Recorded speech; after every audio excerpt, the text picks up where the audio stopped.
भैया देखेंगे, पवन सिंह हमारे अच्छे छोटे भाई हैं। निश्चित रूप से पवन सिंह को यदि बीजेपी का मोह भंग हो जाएगा, जिस तरह बीजेपी पवन सिंह को गरिया रहा है, और आज सबसे ज्यादा टुच्चा उसको नजर आ रहा है, निरहुआ। पप्पू यादव करेंगे पवन सिंह के सपोर्ट और पप्पू यादव पवन सिंह के प्रचार में भी जा सकते हैं। जैसा कि आप लोग जान रहे हैं कि अभी खुद पूर्णिया से निर्दलीय उम्मीदवार पप्पू यादव है और दूसरी तरफ काराकाट से निर्दलीय उम्मीदवार पवन सिंह है। कहीं ना कहीं पवन सिंह के बीजेपी से आस लगा था कि सीट मिलेगी और टिकट मिलेगी, और पप्पू यादव के आस कांग्रेस से लगा था। दोनों बड़े दल के साथ शामिल थे, लेकिन ना पवन सिंह के हाथ टिकट मिला और ना पप्पू यादव के हाथ टिकट मिला, और दोनों लोग आनंद फानंद में निर्दलीय चुनाव के बिगुल फूंक दिए।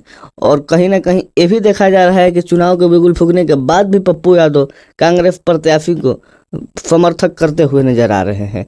उसमें मीडिया वाले ने सवाल जब पूछा कि क्या पवन सिंह निर्दलीय लड़ रहे हैं, उनको भी आप सपोर्ट कीजिएगा, उन्होंने कहा कि जहां भी निर्दलीय लोग लड़ रहे हैं उनको लगता होगा कि पप्पू यादव का सपोर्ट चाहिए, पप्पू यादव के सहयोग चाहिए, तो मैं खड़ा हूं सहयोग करने के लिए, क्योंकि 24 मेरा टारगेट है और 24 में हमको जीतना है।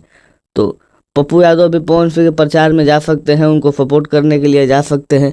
जैसे आप लोग जान रहे हैं कि पप्पू यादव पूरा बिहार भर के नेता है, पूरा भारत भर के नेता है। पप्पू यादव का दिल्ली में भी उतना ही रुतबा है जितना पूर्णिया में है, जितना मधेपुरा में है।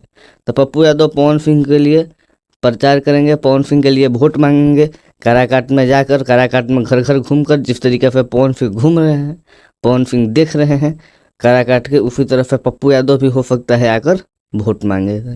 तो आप लोग चैनल को सब्सक्राइब कर दीजिए, वीडियो को लाइक कर दीजिए इस तरीके के खबर पाने के लिए। जय भोजपुरी, जय भोजपुरी समाज।